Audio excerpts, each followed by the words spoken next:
إن الحمد لله نحمده ونستعينه ونستغفره ونعوذ بالله من شرور أنفسنا ومن سيئات أعمالنا من يهده الله فلا مضل له ومن يضلل فلا هادي له وأشهد أن لا إله إلا الله وحده لا شريك له وأشهد أن محمدا عبده ورسوله صلى الله عليه وعلى آله وصحبه أجمعين أما بعد السلام عليكم ورحمة الله وبركاته. Oganda wange matendo malungi majuga Allah subhanahu wa ta'ala tumusaba sasa kanene je kumbaka Muhammad sallallahu alayhi wa sallam n'abantu benjuye n'ashababe na buli yenna anatanga ngufu mpaka kunokolo enkomerero zabo kuberanga ko cyomwe bwene jamma kuberanga ati Allah subhanahu wa ta'ala tuberenga tukola amateeka ge yaraga tubikole biyaziza tuberenga tubiye wali yaddala kuberanga tubisemberera tubere wala nabyo ate tubere baddu abenenya tubere baddu abenenya ketubanga tusobeza Allah subhanahu wa ta'ala tumusabe aberenga tusasana okuberanga tusonyiwa mbeera zonna.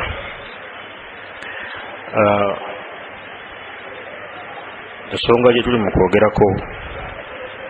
ensonga ya salaamu sunna mu sunna z'omubaka Muhammad sallallahu alayhi wa sallam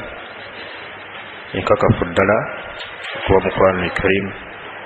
Allah subhanahu wa ta'ala agitwagira omubaka sallallahu alayhi wa sallam n'abeeranga agitambulirako n'ekyo omusiraamu abeerenga alina okubeera nga afaayo ku sunna eyo olw'ebirungi ebingi ebigirimu nga ebimu ku bye twabiraba naddala kyokubeera nti n'emu ku nsonga ereeta oluganda lw'obusiraamu okubeera nga lubeerawo wakati w'abasiraamu nga hadiisi bwe twagiraba okubeera nga abasiraamu bafuna okwagalana ate n'okubeera nga Allah jalla waala basaasanya bayingira ejjana okubeera nga basaasanya salaamu wakati waabwe nga bwe twalaba pozi bwe twakoma luli olw'omukaaga luli twasembayo okubeera wano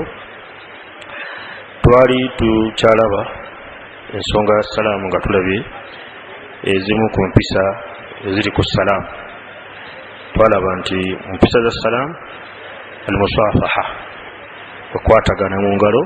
nga bwe twalaba tugamba nti ebintu ebimu abantu babiteekawo ne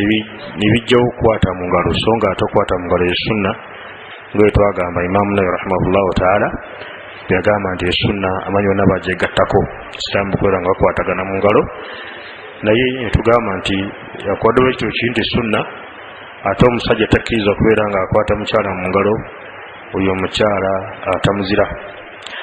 Bagamba bamanyi nti omusajja n'omukyala singa omukuwo yalwadde musajja nga mukyala singa abadde omusajja nga takkiriza kuwasa musajja oyo oba n'omusajja nga takkiriza kuwasa mukyala oyo bombi batebakkiriza kubeera nga bakwatagana mu ngalo n'ekyo tokwata mukyala mu ngalo akuzira okubeera nga takuzira ku busasole naye tugamba basigadde kkiriza okubeera nga okwata mu ngalo maamawo bannyoko tugamba bannyoko bano lumanyikiddwa mwannyoko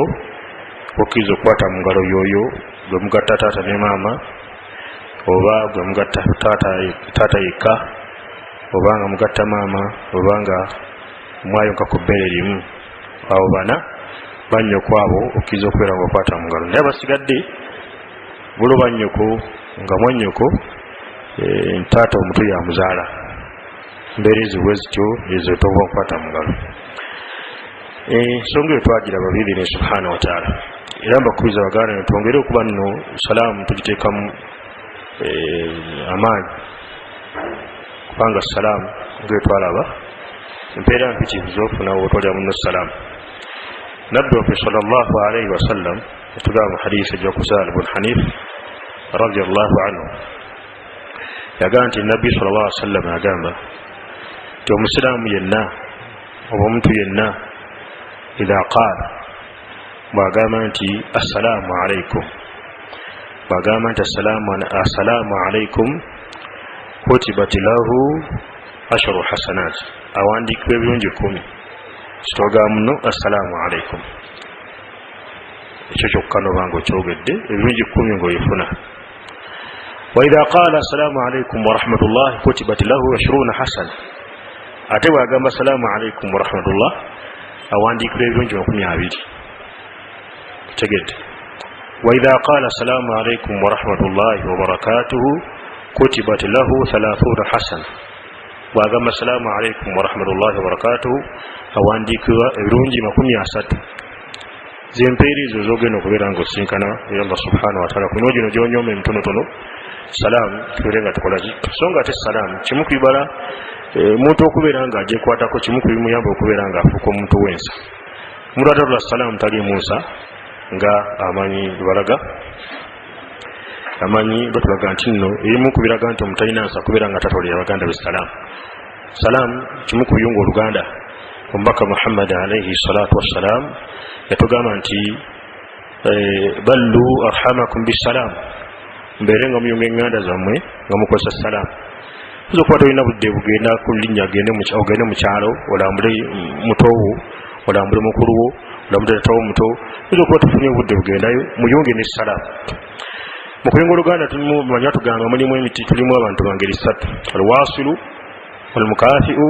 ne alqati'u alwasilu y'omuntu ayunga oluganda nga tali kimuddizibwa tekyosuubira muganda wo muyunga buyunzi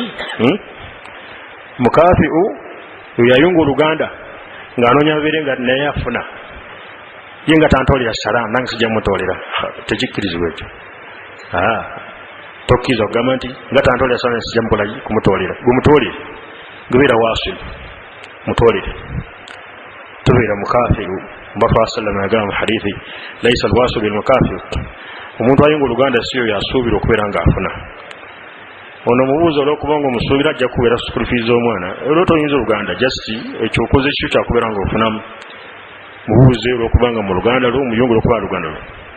lwasilu oyo ayunga oluganda nga tasuubira okubeera ng'afuna muddiza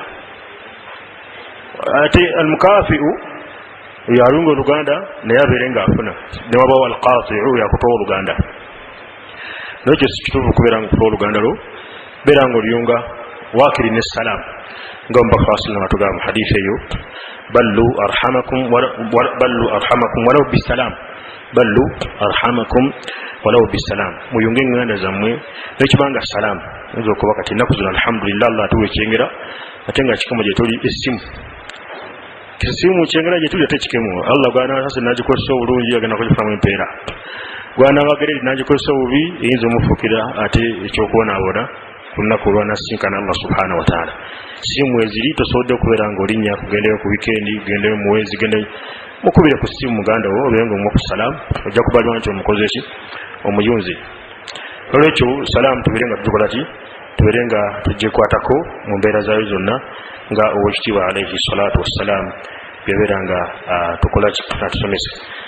tayib ezimu ku mpisa za salaamu twali tugenda okutandikira leero okubeera nga nabbi saa sallama yatuziyiza okubeera nga omuntu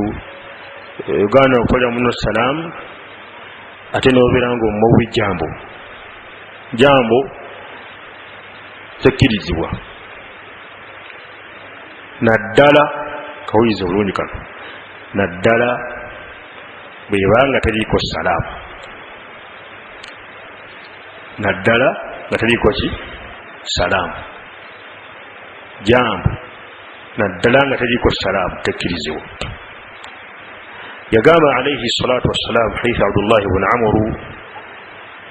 radiyallahu anhuma Abdullah ibn Amr ibn al-As radiyallahu anhuma agati anna Rasulullah sallallahu alayhi wa sallam qala umbaka wa Allah sallallahu alayhi wa sallam yagamba la tashabbahu bil yahudi wala bin nasara temwefaananyizanga abayudaaya wadde abanaswara abayudaaya olwaliwo bayitibwa abajuzi okutegedde abayudaaya bamba bayita abaisirairi naye nga si kituufu si baisirairi banu isiraira baaliwo baana baisirairi baaliwo si baana baliwo leero abayudaaya abo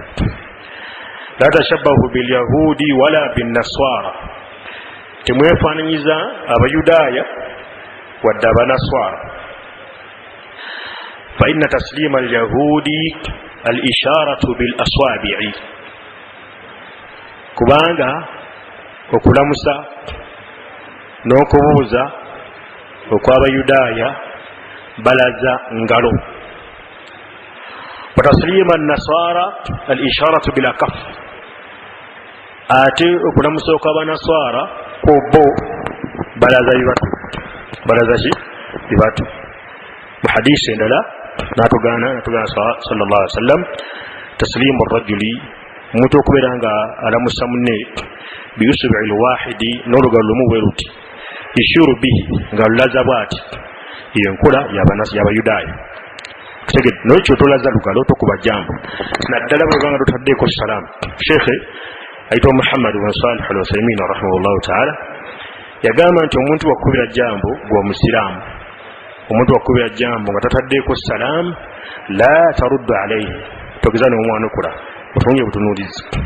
kubanga ekyo kiri haram. nabi saa sallama yakiziiza. Al-Hafidh Ibn Hajar rahimahullahu taala yagamba nti bwe kibanga omuntu mu mbeera gy'alimu emusobozesa okubeera nga yatula salaamu naye n'alaza bulaza nalugalo nangalo, yagamba tetumuddamu okujjako singa embeera gy'aba alimu nga temusobosa kwatula salaamu. tugeza ayinza okuba oba ali mu kigo oba ali wala nnyo oba nga kasiru, bwemuyita kasiru atasobola kukola ki kwogera bwati wagamba rahimahullah. naye era mu mbeera zonna omusiraamu tasaanye kubeera nga akwateekayo ejjambo. musiraamu nobeera nga omuwa salaamu. musiraamu banja okola ekiwunyisa ayita ku musiraamu awo nga wamulabawo kajambo sebu kajambo kaawe zinkufuna butunuuzi sinyega, kubanga salaamu yolina okolaki, yolina okubeera nga otoola, nokyo beera nga otoola salaamu. ate ejambo yalibadde eyongerezebwako singa kiba tukisuubidde nti omuntu ayinza okubeera nga tategedde nti mwadde salaamu, nogereza okujambo alabe ndi mwanjikolaki nga gyenyeenya. mu mbeera ezo bwezityo n'ejambo tugyewalye ddala, kubanga si nkola yaffe ya busiraamu, nkola yabatali basiraamu bali mubaka wa sallam byagamba abayudaaya. nolwekyo mu mpisa za salaamu tulina okuba nga twewala ekigambo jambo. jambo eyo mu mbeera ey'okulemererwa ogiteekayo naye tokubira muntu jambo ate ogaana okubeera nga omuwa salaamu. singa omuntu akuwa jambo n'agaana okuwa salaamu, eyo jambo ye teddibwamu. era mu mpisa za salaamu owekitiibwa alaihi salatu wassalamu tuziiza okubeera nga tutwalira abatali basiraamu salaamu, yatugaana. yagamba sallallahu alaihi wasallam hadithi Anas bin Malik radiyallahu anhu tugamba nti anna rasulallahi sallallahu alaihi wasallam, mazima ddala omubaka wa Allah sallallahu alaihi wasallam qaala, yagamba idha sallama alaikum alyahud idha sallama alaikum ahlul kitaabi, abatali basiraamu bananyi ekitabo singa babatwalira salaamu, faqulu alaikum, mubeere nga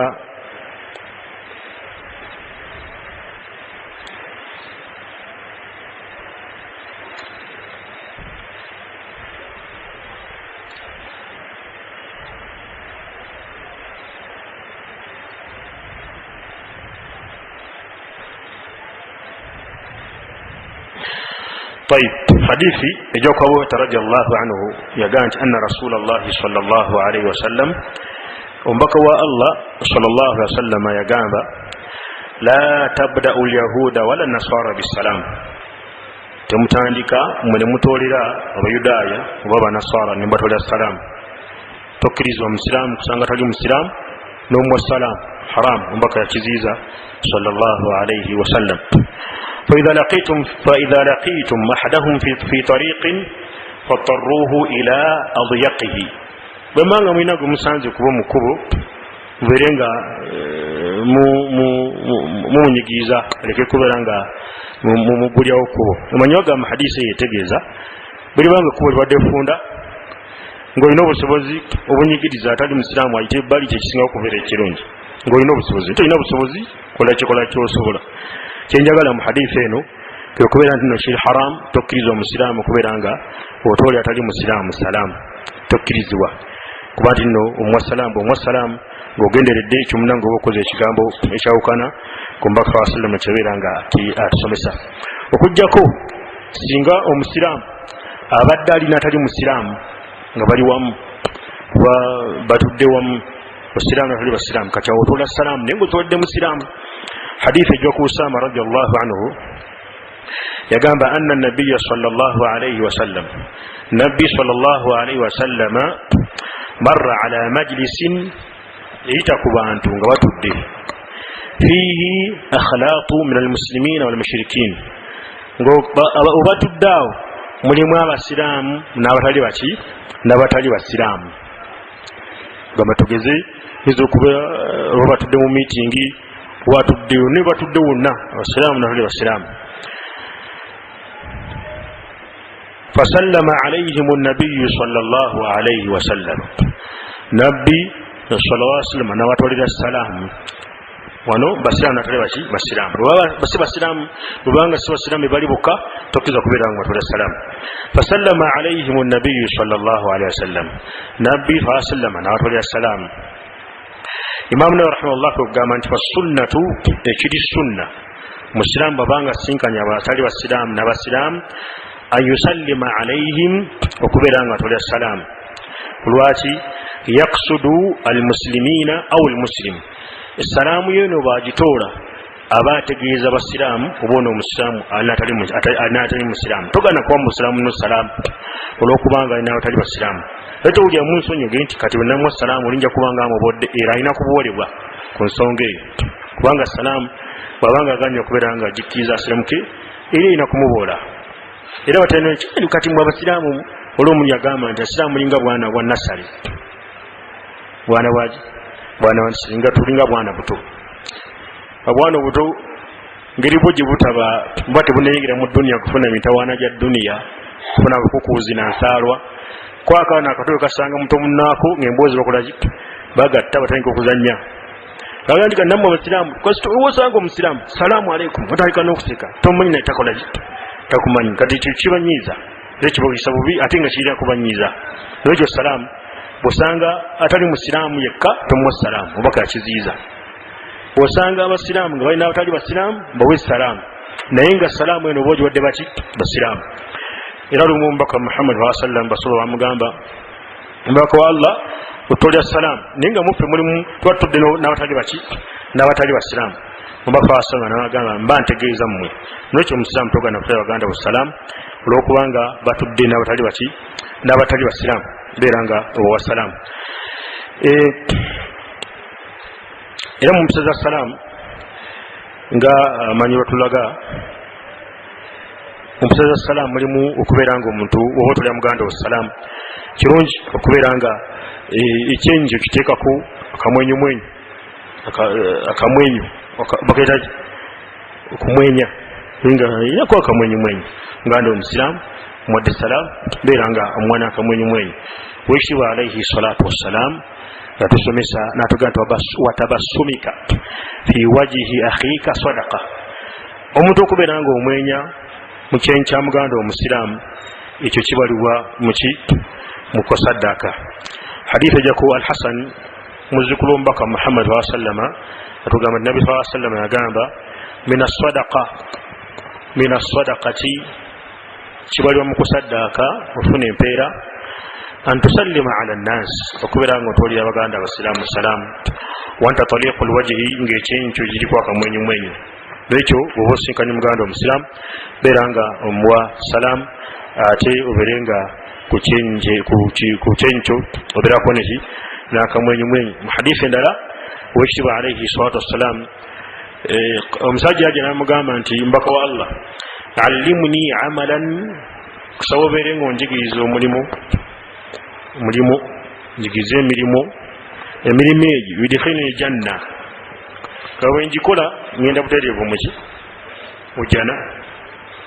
kasoba babanga agibuuza ababuuliza ffe ababuuliza ki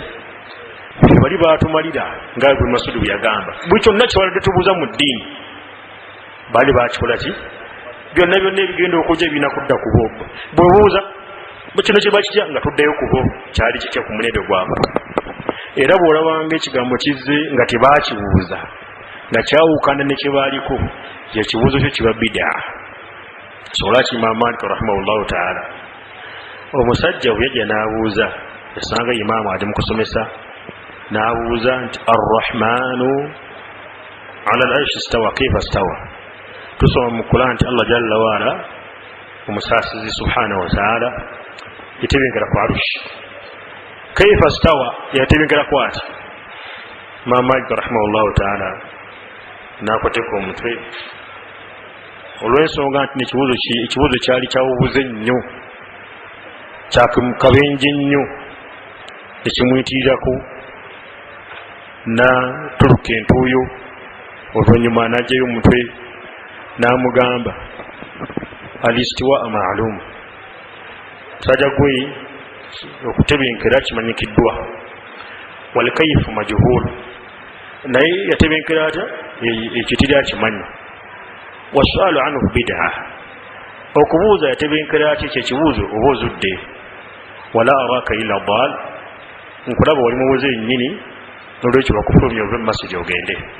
Namugoba n'akolaki n'agenda, kubanga ekibuuzo kyabuuzizza bid'a. Kale abantu ebibuuzi babuuza kuba kisubu yaraka bbiri osobola bakibuuza ekibuuzo ekyo baasala subu emyaka gyonna tobuuza omubaka lwaki yaraka bbiri, lwaki kujja okubuuza ekibuuzo ekyo ekyo kulwaki eswala ziri ttaano nezitebeera musanvu. Ebibuuzo bwe bityo bizuule, ebibuuzo bwe bityo bizuule. Nolwekyo bali baatumalira buli kimu kyonna kitwagala okubeera nga tumanya mu ddiini bakitumanyira. Kati kyebabuuza omubaka n'akibanyonnyola aba ategeeza buto. Lwaki basaba ab'ebitiibwa bagamba nti bayagalanga nnyo olumu musajja munnamalungu ajje abuuze ekibuuzo omubaka amwanukule. Bw'amwanukula bayo ngabafunye ansa. Kati bali baatumalira buli kimu kyonna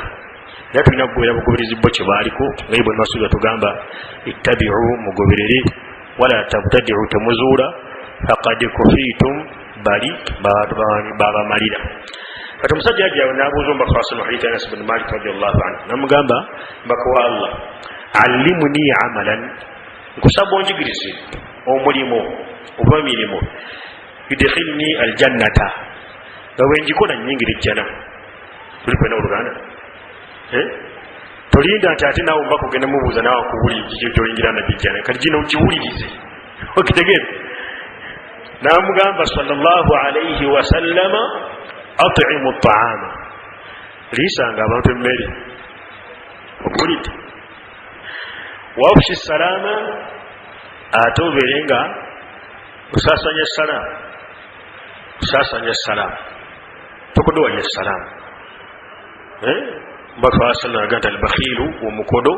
man bakhila bisalaam, y'omuntu akodowalya salaamu, mukodo nnyo.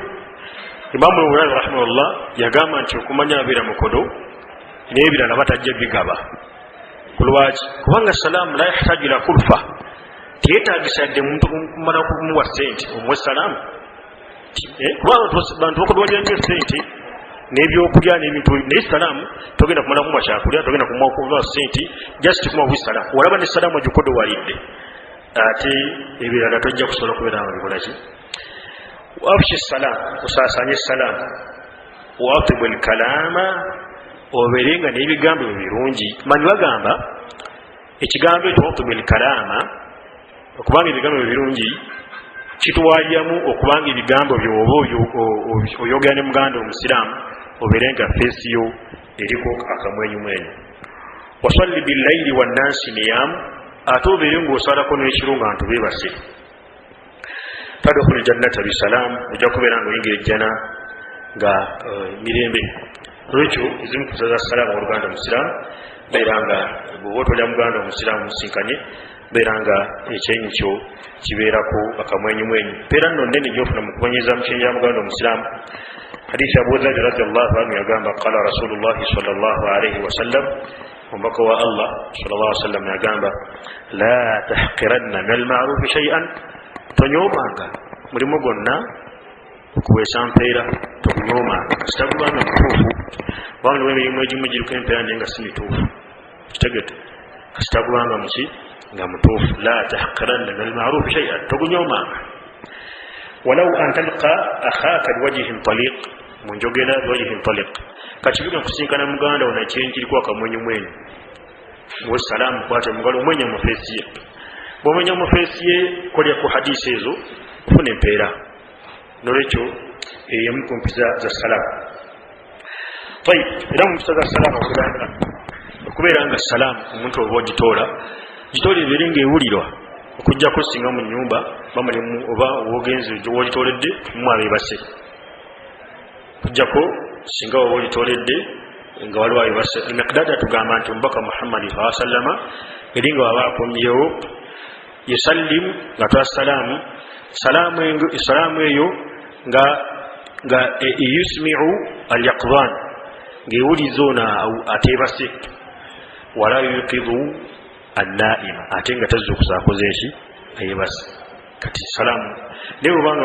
tewali muntu yebase salaamu beera nga ogikola ki ogitoola. Jabir ibn Abdullah ibn Umar radiyallahu anhuma yatugamba nti salaamu bwe tuba tugitoola tubeere nga tukola kitusitula maloboozi. Bali amanyi bagamba nti omubaka okubeera nga agamba asala nti afshu salaamu musaasaanye salaamu ekyo kyokka kiba kitegeeza tulina okubeera nga tugikola ki nga tugyolesa tuyinza gisaasaanya mu kubeera nga agimanya nti ogimuwadde ojyawo ngaogyogedde muki ogyogedde mu lwatu. Nolwekyo ekitano tubeere nga totula muntu salaamu nga ti ngaolinga agwira akamu musajja omuyiseko wano nomwa salaamu tagiwulidde nakugiwulira mayoga nti musajja tuwaddemu salaamu ogimuwadde oti ogyogedde muki just alebulemu mwagikola giti salaamu gimuwe abeere nga agikola ki abeere nga agiwulira. Inayo omusala salaamu kubeera nga salaamu ogitoola nekola kinewulirwa. Era mu musala salaamu Jabir ibn Abdullah radiyallahu anhuma atugamba omusala salaamu okubeera nga omuntu agamba assalaamu alaikum naam amanyamu bagamba nga al-Hafiz ibn Hajar rahimahullahu ta'ala yagamba kikkirizibwa omuntu ogamba assalaamu alaikum era aga nti wal afdalu ekisinga okubeera ekirungi wal akmalu era ekijjuvu y'omuntu okubeera nga aga nti assalaamu alaikum. Lwaki? Kubanga yenkola basaba gye baaliko enkola yaabwe gye batambulyako bakwasoma gye yatambulyako yagambanga assalaamu alaikum kuliko alfu n'ellaam. Yagamba al-Hafiz ibn Hajar rahimahullah bw'ogamba assalaamu alaikum kikkirizibwa mu kutoola naye ekisinga okubeera ekirungi era ekijjuvu kwegamba assalaamu alaikum. Kulwaki? Kubanga osaba kibatambula kwera omubaka kyakola kyatambulyako. Hadithi ya Rubu'i radiyallahu anhu omubaka Muhammad sallallahu alaihi wasallam musiraamu yajja n'abeera nga asaba okuyingira omubaka sallallahu alaihi wasallam n'abanga teyogedde salaamu yogedde bwogezi asaba kuyingira. Omubaka sallallahu alaihi wasallam n'agamba omwana omuwala yali mu nyumba n'amugamba genda omugambe agambe assalaamu alaikum adkhulu. Kati owulidde naye ne bantu nno bagamba tukusiza ku hadithi ene endala kirungi okubeera nga omuntu kisingako obulungi kubeera nga assalaamu oba ogitoola gamba assalaamu alaikum okujjako mukwanukula ekyotugamba waalaikum salaamu waalaikum salaam nga ne watotaddeeko ki oba totaddeeko alifu n'ellaamu kubanga ekyo omubaka Muhammad sallallahu alaihi wasallam ekyo yakikola. Era mu mpisa za salaamu oluganda okubeera nga omuntu totandika mboozi na muntu otonemu wassalaamu bali nti omubaka Muhammad sallallahu alaihi wasallam yatuziiza omuntu yenna singa asaba okuyingira ewuwo nga tannaba kutula salaamu baka yatugaana okubanga omukkiriza. Yagamba man badaakum bisuali qabla salaami fala ta'dhanu lahu. Omuntu yenna atuukidde kusaba nga temunatannakuwa salaamu temumukkiriza. Abu Hurairah radiyallahu anhu mbuza afaatu ga tawuza Abu Hurairah radiyallahu anhu singa omuntu ajja nakonkona n'atatuwa salaamu tumukkiriza ga temugeze nemumukkiriza paka nga todde ki salaamu. Awo nno tuyinza okubeera ntusika embeera eyo ntitwa mpaka ne ku ssimu. Sheekhu wange yaŋŋamba Allah abenga amukuuma yaŋŋamba nti omuntu wakubira essimu akubye essimu abeera mustadhinu abaali mu kusaba asaba bw'ogikwata okkiriza okusaba kwe togikutte tokkiriza kolaki kusaba kwe. Era bwe kiri kyolanga omuntu abamu beemenya omuntu n'okwata essimu ate nakuvumira ku ssimu gwennyini gwe gy'okutte mugjeeko lwaki olinda akuvumire ku ssimu kuba gw'omukazi eki gw'omukkiriza bwakuvuma mpaka n'owuliriza gw'oba okkiriza era akuvume mpaka okoze owulirize. Kati omuntu akuba essimu ustaadhi aba ali mu kusaba bw'abanga ali mu kusaba ekitegeeza singa omukwata nataka kuuza wasibye otya mujeebale nga tanatwa salaamu mukoleki mujeko omugezi soko yiga basaba ensaba entuufu okutegera Uganda nekyo n'empisa ya salaamu ebigambo totandika kuba nno totola ebigambo nebiri otonatola ki tonatola salaamu kubanga omubaka wa sallama ekyo nno yatugamba nti nno ti omuntu yenna singa asookera kubeera nga abaako byabasaba byabagamba talina kubeera nga atola salaamu fala tujibu temukola ki temubeera nga mumwanukula mu mpisa za salaamu abantu wanga badde bangi hadithi Ali radhiyallahu anhu sunan Abi Dawud rahimahullah kubanga abantu badde bangi buli babiri basatu bataano bameka omu bw'atoola bamalidde abasigadde abamu bakola ensobi omu n'atoola n'omulala n'atoola ate amu banyiiga bw'alabanga omu atodde omulala tatodde banja nti nekiri sunna omu bw'atoola aba akoze eki amalidde wonna era ne mukuddamu ekitubu kiri singa tubadde kati nga tudde wano singa wabawa olina atula salaamu olina ddamu wabawa abazeemu abasigadde abakoze eki baba amalidde erinayo mpisa ya salaamu okujjako singa omuntu aba yasimudde omuntu we yasimula buli amuwulidde ng'agamba alhamdulillah kiba kimukakatako kumuga yarhamukallah togaa nti kasita gundi yayogedde buli awulidde ng'agamba alhamdulillah ateekeddwa omugamba ki yarhamukallah naye salaamu yo kasita omu addamu aba akoze eki bamalidde abasigadde ne mukutoola bwati wasomesa Ali radhiyallahu anhu hadithi sunan Abi Dawud omu bw'atoola bamala akoze eki amalidde abasigadde tukyali ku sunna ya salaamu naye mu kwebyo Allah yanatusobozesa okuba nga tulabako ebigyetoolodde tugambye nti bwe mbanga mbadde muli jamaa Ali radhiyallahu anhu mu hadith atusomesa nti bwe mba mbadde muli jamaa omu bw'atoola abamu akoze eki amalidde abalala tugeze muze muli basatu babiri bameka omu bw'atoola aba amalidde abalala si mwenna nti mutoole watu salamu alaykum omu bw'atoola isunna omu bw'atoola amalidde abasigadde kyekimu n'okuddamu omu baddamu bawamu ne baddamu baba malikoze eki n'amalidde abasigadde okujjako shekhe ayitibwa Muhammad Nasiruddin al-Albani rahimahullahu ta'ala yagamba okujjako okuddamu okuba nti nno singa omuntu aba yasimudde n'agamba alhamdulillah ekyokusinzako hadithi nga bweri kiba kikakata ku buli yenna awulidde ng'omuntu yagamba alhamdulillah kubeera nga mugamba nti yarhamukallah era mu mpisa za salaamu singa omwana omuto akutwalidde salaamu ensonga tugyetegereze bulungi omwana omuto wakutwalira salaamu kiba kikakata okubeera nga omwanukula salaamu yogiddemu kulwaki kubanga aya teyawula omuntu okujjako omwana omuto Allah bwe yatugala okuddamu salaamu kyatugamba nti okujjako omwana omuto yagawa idha huyitum bitahiyatin fahayyu biahsana minha aw rudduha tiyagamba nti okujjako singa abadde nga muki na mwana muto kati omwana omuto wakuwa salaamu kiba kikakatako okubeera nga ogimwanukula kaobe nga gw'omuzaala kati ate omwana owange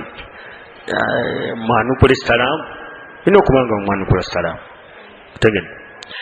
naye ate ye omwana omuto singa katako okwanukula salaamu yo muwadde salaamu wadde mbutakola ki otakuddamu so nga ate tulina okuba nti kibayigiriza abaana baffe bamanye nti nno salaamu omusiraamu alina ogikola ki n'okubeera nga giddamu kubaki omwana omuto kimugata okubanga etekakatibwako tteeka lya ddiini naye gwe omuntu omukulu kakati wokubeera nga oyanukula salaamu omwana omuto bwagiko olina okuba nga ogiddamu singa abantu babadde balina bye bali tukizika tenge tuli wano tugambye tubanga tubadde tuli jama omuntu natula salaamu wabaawo omukuffe n'ajanukula abamu ne bajanukula abasigadde omusango babakoze eki kuba tulina musango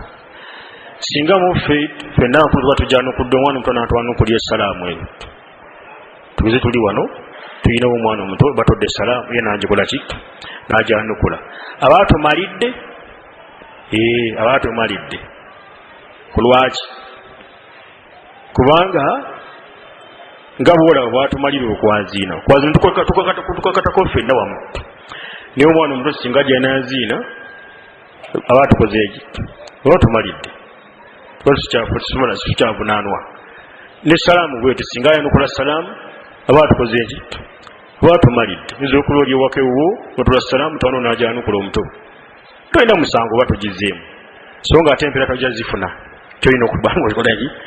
okimanya empeera tugenda kuzifuna oli azimu yagenda okuba nga afuna empeera ze ngera bwolaba nti wano tosinga aba tusaze eswala ituuka myaka 7 myaka emeka gyokenjawuka naye mbamanyi ayo watusaze eswala nga manyi bulungi okusaaga manya rukubu ne sujudu naki swala ituuka kane salaamu singa batudiddemu salaamu ekolaki ituuka singa omuntu akuweereza salaamu nga mpandiike ku lupapula oba mpandiike ku ssimu oteekeddwa okugiddamu togamba nti bino message za ssimu bannange kino bangi tukigwamu bangi munakuweereza message y'essimu kuliko salaamu n'ogikolaki ekyo n'ofuna omusango Abu Uthman an-Nahdi rahimahullahu ta'ala yagamba nti Anas bin Malik radiyallahu anhu omusajja yamwandikira ebbaluwa Anas bin Malik radiyallahu anhu mukumuddamu ebbaluwa naye n'awandikako salaamu bamugamba nti nagamba nti noteekeddwa okumwandikula salaamu nga bagikoze egi weyagimpeereza nolwekyo salaamu nga bwolina okugiddamu ng'omuntu agikwadde n'omumwa era bwolina okubeera ng'ogiddamu ng'agikuweereza ku message singa omuntu akuleetera salaamu y'omuntu gundi akuweereza salaamu ge salaamu alaykum wa rahmatullah ina okubeera nga omuddamu otya omuddamu wa alayka wa alayhi salaamu wa rahmatullahi wa barakatuhu bwotyo bwoddamu salaamu gye bakuleetedde wa alayka wa alayhi salaamu wa rahmatullahi wa barakatuhu hadith namujibanye bulungi Jibril yajja n'ategeeza omubaka Muhammad sallallahu alaihi wasallam nti Khadija uyo ali mu kujja ayina ekyombo mulimu emmere biki beera nga omusanyusa n'ejjana ate obeera nga omutwalya salaamu okuva eri Allah subhanahu wa ta'ala hadith Aisha radiyallahu anha Allah jalla wa ala salaamu omubaka sallallahu alaihi wasallam esaba yajja n'amutegeeza taata wamuweereza salaamu omubaka sallallahu alaihi wasallam agiddamu n'agamba nti wa alayka wa ala abika salaamu wa alayka wa ala abika salaamu kati omuntu awakuweereza salaamu ojagge nti Muhammad akuweereza salaamu abe salaamu alaykum wa rahmatullah mugambe wa alayka wa alayhi salaamu wa rahmatullahi wa barakatuh tuli fena buluganda so nga ate gwe batisse salaamu okugituusa oba togituuse mugambe sijja gikolaki sijja kugituusa kubanga eba amaana tuteekeddwa okubanga ogituusa waye bampeere salaamu te n'ogenda otagituusa amaana tojja kugituusa mugende nti muganda wange salaamu ogimpadde ese gikola ki sijja kugituusa mutegeeze butereevu nga twajja gikola botajja kusobola kubeera nga otuusa salaamu eyo naye okkiriza ogituusa oteekeddwa okubeera nga ogikola ki oteekeddwa okubeera nga ogituusa kaakati ensonga endala singa omuntu akutwadde salaamu nze naawe tolaganye salaamu naye fenna assalaamu alaykum wa rahmatullah naawe n'oga salaamu netusinkana ebigambo ebisinkana mu kkubo tobalibwa nti noguzeemu salaamu okutegedde oba togizeemu onaakola salaamu n'oli mumutolera oba tokoze eki oba togizeemu okuggyako singa akutooledde naga nti assalaamu alaykum wa rahmatullahi wa barakatuhu n'amaliriza nawe n'omugamba nti assalaamu alaykum wa rahmatullahi wa barakatuhu oba omwana okudde kutegedde oba omukoze eki oba omwana okudde salaamu oba ogimuddiza nga wagikoze eki wagikuwadde naye singa musinkana mukubo mumbi nga mutoola awo onaatwala nawe otoola awo oba salaamu togikoze eki oba togizeemu togamba nti kasita tukoze eki salaamu zisinkanye togikoze eki togizeemu oba tuli fena buluganda era mumateeka mu mpisa za salaamu si kituufu kutolya muntu salaamu ng'ali okumaliza kyetaago si kituufu kutolya muntu salaamu ali kumaliza ki kyetaago kubanga omubaka wa sallama yagasobola namugamba nti nno idha ra'aytani buli lw'onandaba nga ndi mwene embeera fala tusallimu alayya togezaana noddamu kuntolya salaamu sijja kwanukula kutegedde totolya muntu ali ku kyetaago omaliza kyetaago ntolya salaamu omuntu ali mu swala sunna omutolya salaamu si kukyankana nyooko omuntu ali mu swala ayaziina asoma Qur'an sunna bali abamu bawandika mbitabo ogera ku sunna ezasinkwa bagezimu ku sunna ezasinkwa bikole omuntu azine salam n'asoma kulani salam bagezi sunna bangi bakolaki bagisinka wanna minhum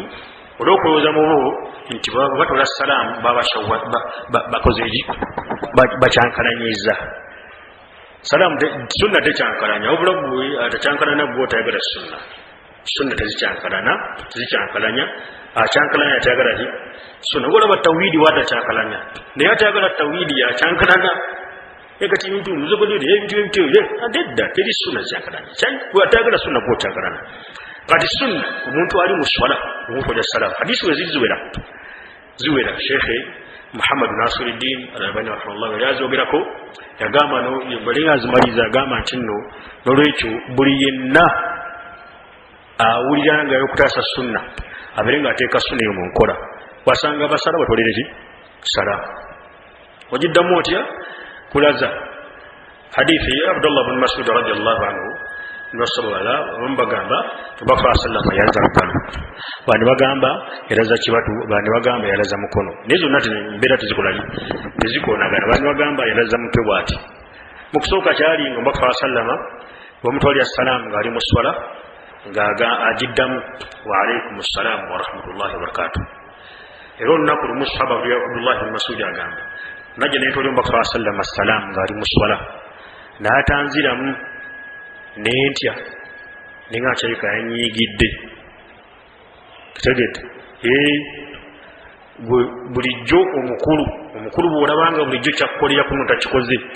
tutwalanga butwazi ensonga eyo gentya mukulu ati nina okubanga weekangamu obanga olimu ku mpisa naye talimu ku mpisa ye kitawo bulijjo tugeze kitawo bulijjo tamala nnaku 3 nga takoze eki takubidde ku simu gye muli bulungi bazzukulu bali bulungi wiiki kati eweddeko muzeeyi ajja kukuba neddo olina okwekanga bugete muzeeyi gabadde tamala nnaku 3 nga takoze eki nga tankubidde tobanga waliwo obuzibu waliwo twayogera yalowooza namuvuma olina okuba nga weekangamu ku muntu ali ku mpisa omukulu kati Abdullah ibn Mas'ud radiyallahu anhu byajja n'asoma Mubaka sallallahu alaihi wasallam Mubaka ng'ali mu swala Mubaka n'ataddamu bamukusooka yaddangamu Mubaka bw'ataddamu odala n'agateeko Mubaka namunyizizza swala bwe yabba n'awoga Mubaka wa Allah bujja okusa salaamu ng'oli mu swala n'onziramu naye kuno tokoze olina kintu kyonna kye nakusobezza Mubaka sallallahu alaihi wasallam nti ekyo kyakoze eki ekyayimiridde kyavuddewo kati n'olwekyo oba oli mu swala omuntu n'akutola salaamu laza n'ekiwato ky'obwoti oba olazizza olugano nakyo tekina tabbu oba olazizza bwoti omutwe tekina tabbu naye olaza n'ekiwato ky'obwoti sunna koli omuntu salaamu ng'ali mu swala aba takyankalanyiza aba takoze eki takyankalanyiza kubanga ekyo kiri ku hadithi ziwera oba ku Mubaka Muhammadi sallallahu alaihi wasallam hadithi oli Abdullah bin Mas'ud radiyallahu anhu Abdullah bin Umar ne Bilal n'abalala eziri ku Mubaka Muhammad sallallahu alaihi wasallam omutwali assalam muswala n'abanga agikolaki n'abanga agiddamu bwati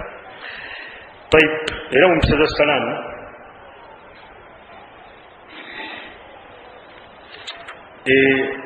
atali musiraamu singa akolera salaamu atali musiraamu singa akolera salaamu jumhurul ulama asinga obungi bali Imaamu Nawawi rahimahullah yagamba nti bonna bakyegattako atali musiraamu bakola salaamu omuddamu naye omuddamu otya aga ittafaqa ulama ala raddi ala ahli kitab idha sallimu lakin la yuqal lahum alaykum assalam bal yuqalu alaykum faqat bwatu aga Imaamu Nawawi rahimahullah nti bonna bakyegattako ntubaddamu naye tetubaddamu nti alaykum assalam naye ekigambo ekyo bonna bonna bakyegattako kirimu ku nsonga y'okwagira kituufu tebakyegattako bonna tebakyegattako ntumuddamu niwo amanyamu bagamba nti titubaddamu kubanga Mubaka wa sallam agamba ila sallama alaykum ahlul kitaabi faqulu wa alaykum mugire wa alaykum Imam Ibn Qayyim rahimahullah ta'ala yagamba nti no jumhurul ulama amanyi asinga obungi bagamba nti bahali kitabu batali basiraamu watolera salaamu tubaddamu naye tubaddamu tutya nawe rahimahullah agamba nti tubaddamu tugawa alaikum assalaamu kutegedde wamanyamu bagate tubaddamu kubanga olaba omuntu azula mu ddiini bwatwasande tomuddamu ate bute mukafiri Ibn Qayyim rahimahullah naga nti kituufu kyekiri nti tubaddamu kubanga ono azula mu ddiini kitugana okumuddamu kuba kumubonereza okumugyamu mpisa naye kati omukafiri siwe kiri. Ibn Abbas radiyallahu anhuma ni Qatada ne Sha'bi ne Anas bin Maliki busahaba balaba nti omukafiri oba atali musiraamu bw'atwa salaamu gimuddimu olwa aya egamba wa idha huyitum bitahiyati hayyu yahsana minha ne Sheikh bw'atu agamba Muhammad Nasiruddin Albani rahimahullah yagamba nti bw'aba atodde salaamu newulikika nga salaamu yennyini omuddamu naye Allah yasinga okumanya okumugamba wa alaikum kyekisinga okubeera ekirungi gawe wa alaikum era oba mukoze eki oba omuzeemu kulwaki kubanga batuma mugamba nno muddemu salaamu nga bwakitodde salaamu erimu okuba nti noteeka wal muhabba okwagalana wal ulfa n'okulwingana naki kati ekyo omukafiri tasaanye okubeera nga akifuna mu musiraamu bakola salaamu kabe nga akitegeezezza mugambe wa alaikum Allah yasinga okumanya.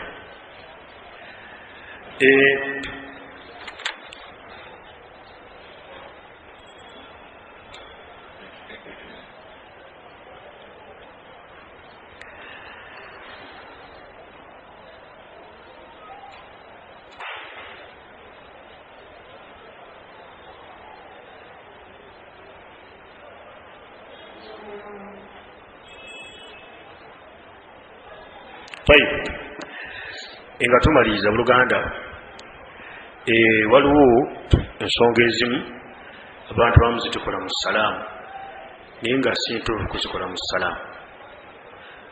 nga zibalibwa mu bitali bituufu kutegedde ekisookera ddala y'omuntu obutatereeza salaamu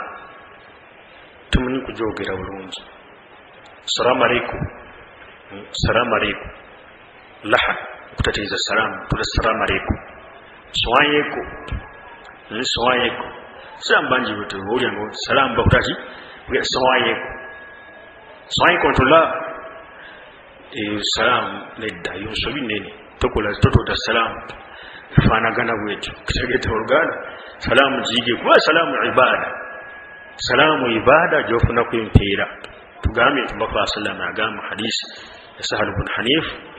radiyallahu anhu muntu oga assalamu alaykum ufune empeera birungi 10 oga assalamu alaykum wa rahmatullah ebirungi 20 assalamu alaykum wa rahmatullahi wa barakatuh birungi 20 asatu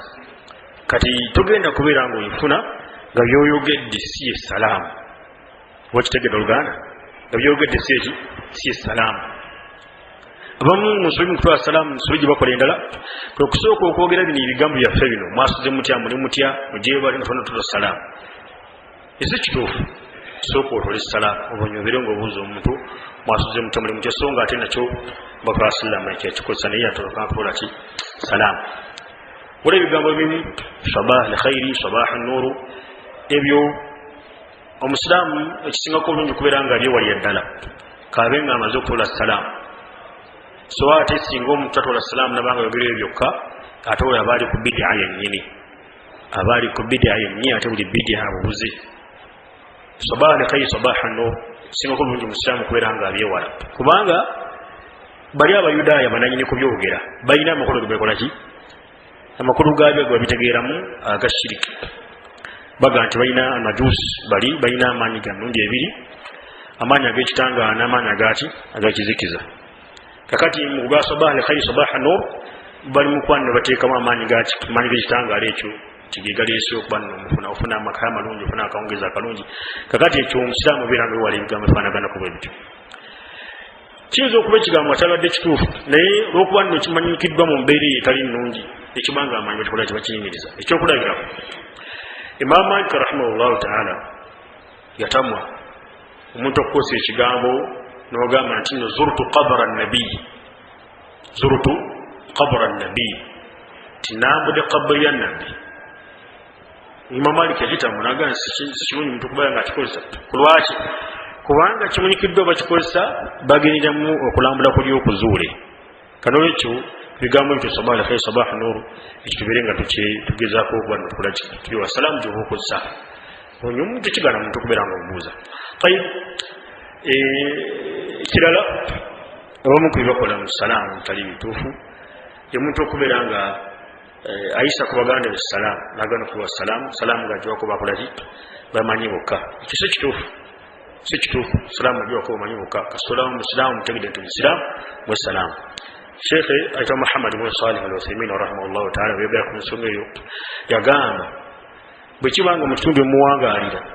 mbamu abasiraamu natale bali basiraamu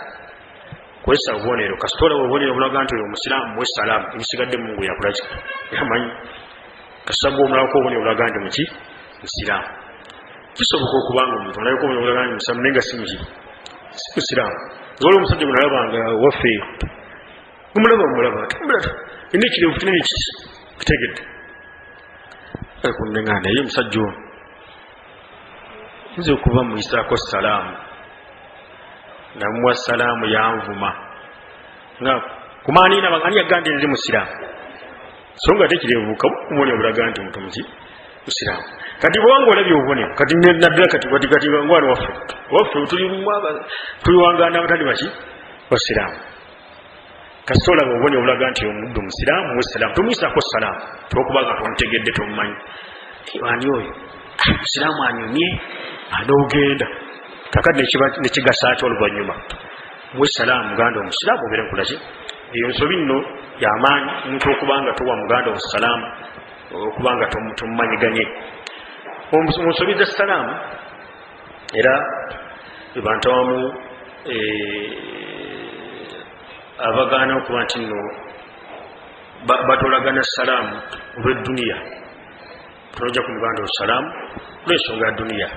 sente yakulya zamaanya simanya yavuma taatawo lwebiti ebyo bintu bigisaako omuntu salaamu. Ensonga ya ddiini egisaako omuntu salaamu si dduniya yakulaki egisaako omuntu salaamu. Okutegedde abamu mu salaamu balina salaamu gye batoola gye bayita salaamu eyokya. Eno salaamu gyinkuletedde eyokya oba waliwo enyogoga obanya yagissa zombi Allah yazissa oba omubaka ezisomesa simanyi eno salaamu ekolaki eyokya sooka okukwata mu kyokya assalaamu alaikum warahmatullah ogiwulidde eyokya eyo salaamu yeeyo bweti yamalala yeeyo nga ggwe salaamu eyokya mubaka tegisomese tatolanko salaamu ekolaki eyokya eno salaamu ibaada salaamu ki ibaada temujukira kaida egamba bweti etteeka lyamanyi ligamba tekintu kyonna okuba nti nno eddiini ekiragira kibeerewo tekitegeeza nno olwo nenkola gikoleddwamu ekolaki ekkiriziddwa. Twesimuzenye nti kasimuwadde salaamu naye enkola gyekikozeemu eddiini yinza okuba tekikolaki tegikkiriza. Tayibu omusajja salaamu nadde nerabidde sonna nga nkulu nnyo ku salaamu kwe kubeera nga olwotuuka wali buganda abasiraamu owe salaamu ate era olwobanga ogenda owe salaamu. Esunna emu ku sunna za salaamu enkulu yadde nyerebedde mbaka wa sallam agamba idha ntaha ahadukum almajlis falyusallim muku wanga atuuse batudde baganda abasiraamu asooka owe salaamu. Thumma in bada lahu an yajlisa falyajlis bw'alaba nga kimugwanidde okubanga atula nabo atuule nabo okusanga abasiraamu batudde bali ku mbozi zaabwe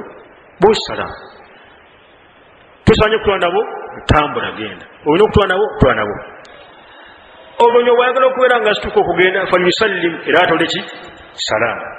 walaysat al-ula bihaqqan al-akhira eno gyosoose okutoola si yeyina enkizo okwera egyokolaki gyolina okubanga otulanga ogenda. eno nno mpisa twagisenguka pozi mu mpisa za salaamu era mu sunna za salaamu Ibn Qayyim gyetugamba badde ngyerabidde okubeera nga omuntu bwobanga oyingidde masjid nga mulimu abatudde mu masjid tosookera kubawa salaamu nga tonnakubanga osaala tahiyatul masjid wakategeka bulungi obanga oyingidde masjid obatudde wali waluddewa totuuka sosookera kuwa salaamu sooka kola ki kusala tahiyatul masjid bw'ogimaliriza obanya ogende owe salaamu kyabaga ibunu qayyim rahimahullahu taala mu kitabu zadul mi'aj yagamba nti omuntu ayingira masjidi alina sunna 3 esooka kwe kubeera nga ayogera salaamu olw'ebiramuso 3 ekiramuso ekisooka kyekiramuso kya salaamu ng'ayingira masjidi hadisi akwata omwenna mugimanyi bulungi atamanyi hadisi atamanyi dduwa yakuyingira masjidi ekyo gukusinga oyingira masjidi salaamu n'agamba ekyokubiri mulwamala okuyingira masjidi n'asooka n'asaala akabiri zekiramuso kyananyiki nanyini masjidi then ekyokusatu kwe kubeera nga ate oli abali masjidi salaamu lwaki bwenna mumanyi omusajja yajja n'asanga omubaka wa sallam ng'ali masjidi omusajja n'asaala amala okusaala oluvanyuma atoli omubaka muhammad wa sallam salaamu omubaka kyamugamba lwaki wasoose okola nze salaamu n'osooka kusaala tegedde yamulekako ekyo yakolaki kyeyakola ate mwenna mumanyi bulungi nnyo nti mu sunna mulimu empaji mmeka 3 ebigambo by'omubaka wa sallama ebikolwa bye n'ekyakolebwa ng'alaba nga waali oba akitegedde n'atakiziiza kiba kibuuza ki sunna poza amanyi wa hadisi mwongerako ekikula kye neisaayi nakitegedde kati soboni yajja n'akikola yayingira masjidi n'asaala omala okusaala n'agenda w'omubaka wa sallama salaamu ate yasinga bonna ekitiibwa alayhi salatu wasallam singa abantu bonna yabasinga n'abamalayika basinga nejimu yamusinga ekitiibwa naye sahaba ono yasooka kusaala omala okusaala n'agenda w'omubaka sallallahu alaihi wasallam salaamu ibunu qayyim aga rahimahullahu taala singa sibu ekyo kyagina okukolebwa omubaka yabadde amunenya n'amugamba lwaki wakisoose kubanza salaamu naye ekyo ekikola kiba kirina okubeera nga kikolebwa naye kyo oyingidde masjidi mulimu abantu batudde basoma kulaani bali mukusaala bakolaki oba balina ebaliko oba mu meeting baki sooka osaalira akabiri zekiramuso kya masjidi bw'ozimaliriza onyuba weki salaamu singa otugera kubawa salaamu nga tonasaala akabiri ekyo sunna oba togikoze togituukiriza era mu mpisa za salaamu oba mu sunna za salaamu eno nno bangi tugigaalira salaamu okubanga mwawukana ekyokubiri okukwatagana mu ngalo nga mwawukana ndi musafaha okukwatagana mu ngalo nga tukolaki nga twawukana salaamu okukwatagana nga twawukana edda okukwatagana mu ngalo kubeerawo nga tusinkanye ekyakyabaluli okukwatagana mu ngalo nga tusinkanye ekyo esunna mamunawe rahimahullah agamba nti mujma alaiha banyone bagikolaki bagyegattako kugwangana mu kifuba nga tusinkanye mukulamusiganya ekyo kibeerawo ng'omuntu abadde afunye ekyengera oba omuntu abadde nga tumuyuzayiza okufuna kyengera obanga abadde avudde lugendo avudde safaari otumugwa mu kifuba naye ebyokubuuzaganya wano obadde odde okulabika ekyo sibali nkola yabasahaba bali Anas bin Malik yabuuza omubaka wa sallam agamba mbaka wa Allah ahaduna omukufu yalqa akhaahu singa asinkana muganda omusiraamu fayanhani lahu amukotamire bw'ati omubaka wa sallam agamba la atakikola afaltazimuhu wayuqabiluhu amuge mu kifuba amunwegere omubaka n'agamba wa sallam nedda atakikola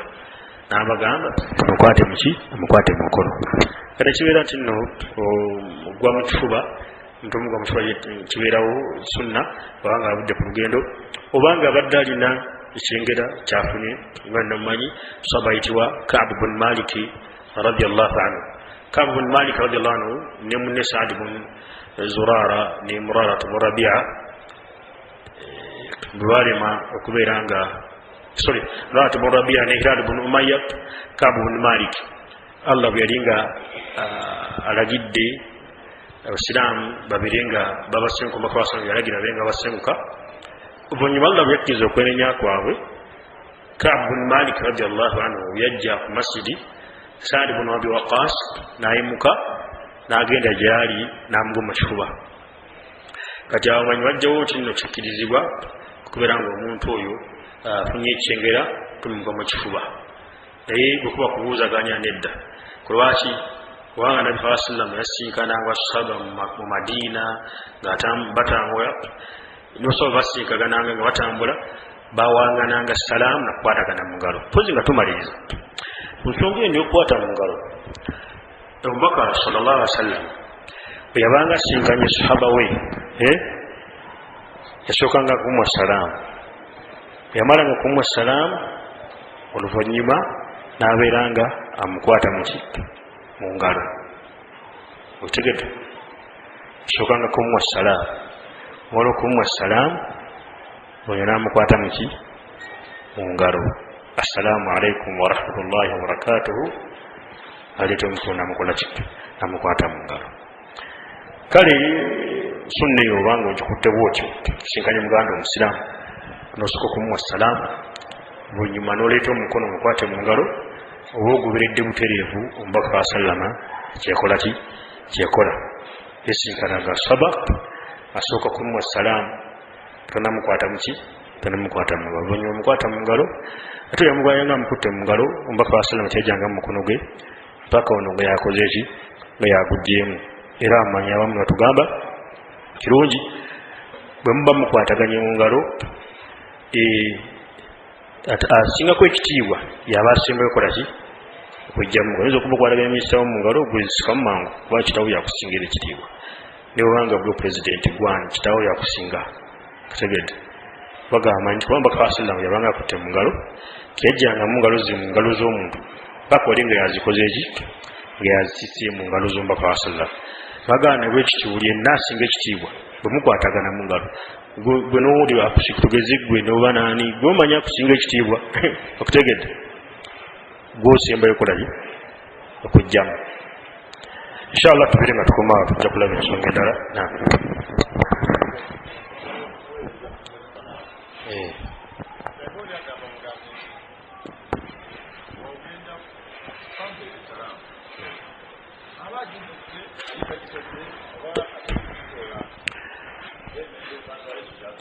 bayo bagamba nti nno bagamba mpa esalaamu aba agikutise era ogituusa kubanga hadithi nga Jibril bwe yagamba nti mbaka Allah subhanahu wa ta'ala aweereza Khadija salaamu nti yagamba nti amugewa alaikum salaamu alaikum tayi babanga kugamba ekigambo ekyo obeera nga ogituusa aba agikuwadde era ogitegedde nti salaamu gyakutise naye kisingako olungi okubeera nga agyogere nti mugambire salaamu alaikum warahmatullahi wabarakatuh. Yesu alaikum salaam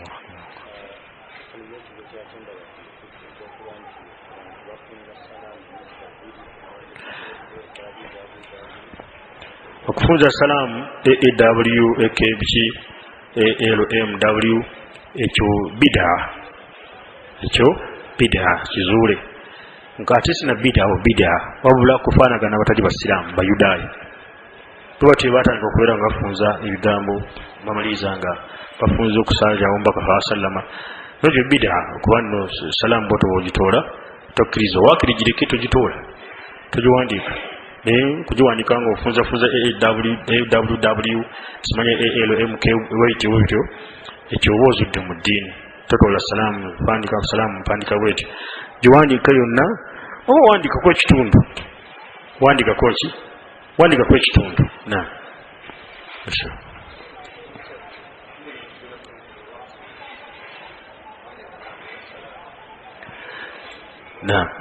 omuweereza bw'atoola salaamu nga wooli owulya bwabanga kwali ku mpewo live oteekeddwa omwanukula naye webanga ebadde teepu eyo toyanukula kyekimu n'okubanga omuweereza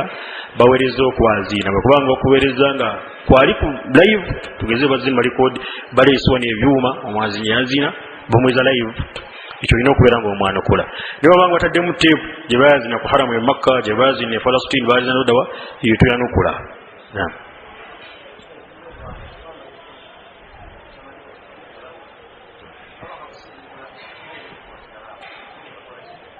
tegayo bayi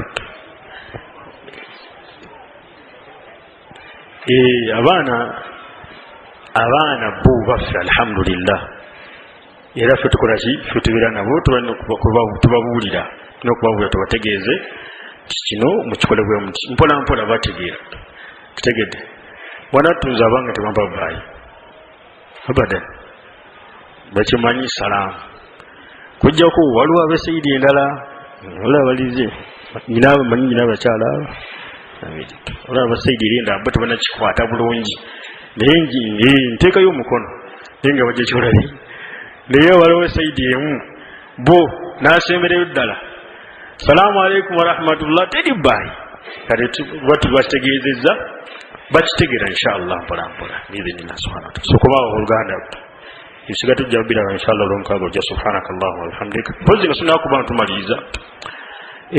abooluganda abasiraamu bajja fa tugamba nti ekintu kyonna ne twasallama kyataakola osaba kyewataakola emirembe esatu emirungi gye kitaakola omuntu takkiriza kubeera nga akikola nolwekyo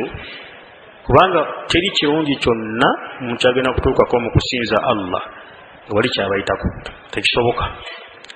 tekisobokerako ddala bagamba nti singa omuntu avayo n'agamba nti emirembe egiddako giyinza okufuuka ku ibaada nga nnungi bali nga tebagituukako aba bakanyiza butereevu omubaka sallallahu alaihi wasallam kuba mbaka asanaga khairul quruni qarni kati singa nolwekyo yenna ebyo biri ku leediyo simanya mujentuba edduwa y'omukisa simanya tubizaayo simanya bafuna ebizibu abo bonna bayaaye bafere babala kutwala nzikirizayo ogendeyo oveeyo nga obeesigamidde nga tokyesigamira Allah subhanahu wa ta'ala togenda mu bantu awo oluganda togenda mu bantu abo dda ku Qur'ani Karim kosa zikali dwa zomba fa sallam enzamujibwako entuufu weziri oba ubere ufuna omuntu omutuufu Allah akusasire kuyambo oberenga omuntu oyo akusomera obo ina amajini abenga akusomera rukuya tekigana omuntu kuberanga omusaba akusomera rukuya naye tekigana omuntu kusomera muno rukuya kubanga fasallama yagamba nga yabera ku rukuya nagani man istata'a minkum wa yanam abasobodde ayanfa akhahu falyaf'al kuberanga agasa muganda yamugasa n'omusomera rukuya oberenga akikola niyo genda sanya jangu tukusomera dua ey'omukisa visa ne papa zitamu simanya mulimo ogwagaana simanya ekisirane kikuveeko manya nti nolo oba ogenze kuzikirira oluganda omusiraamu oba ogenze n'ekizibu kino ekyamajini n'emirimu okufa niyo genda kuvayo ng'enzikiriza ekoze eki enzikiriza ate efudde ofaanagane ng'omuntu agenze mu ddwaliro omujjanya malaria nakumawo nga atalina kansa kuba enzikiriza buli lwange emaze okufa n'okulwala ataawo tabbu y'amaanyi n'ekyo temugendayo baganda bange siraamu bubira nga osomanya sika omarusi manya jati simanyani Sharifa simanya obani abaja tibani aberanga abo ku radio ku TV temugenda yo baganda bange temugenda yo eyo nkola siyafu ya Islam siya mbaka sallama Allah jalla wa yajissa basabati bajiriko buli kyonna kirungi kyonna tulina kuddeeri kibaliko subhanakallahu wa bihamdika ashhadu an la ilaha illa anta astaghfiruka wa atubu ilaik. Assalamu alaykum.